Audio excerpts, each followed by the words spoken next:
સવારમાં આપણે ભગવાન દર્શન કરી લીધા અને સ્પ્લેન્ડર ગાડી જે અંદર સર્વિસ કરવા માટે આવેલી એનું ફિલ્ટર ખોલીને ફિલ્ટર ખરાબ હતું એટલે બદલી ગયું.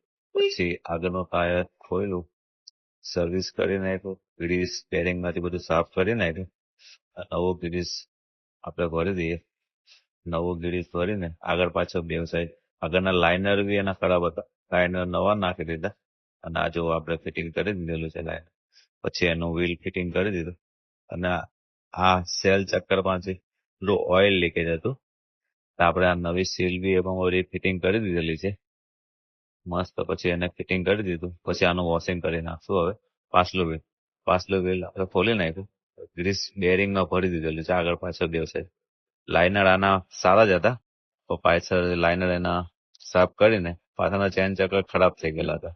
ડાયમંડ કંપનીના આપણે ચેન ચક્કર નાખી દીધા, પાછલું આગળનું ચક્કર ફિટિંગ કરી દીધેલું છે અને પાછળનું બી આપણે હવે વ્હીલ ફિટિંગ કરી દઈએ. વ્હીલ ફિટિંગ કરીને ચેક કરી લેવાનું કે આપણું ચેન વ્યવસ્થિત ફિટિંગ થઈ ગઈ છે ને. પછી એનું વોશિંગ જ ખાલી બાકી હતું, વોશિંગ કરીને કરી નાખ્યું છે. આ જો આપણું સ્પ્લેન્ડર રિપેરિંગ થઈ ગયેલું છે સર્વિસ કરવા માટે. આવી રિપેરિંગ તમારે બી કરવું હોય આત્મીય ગેરેજની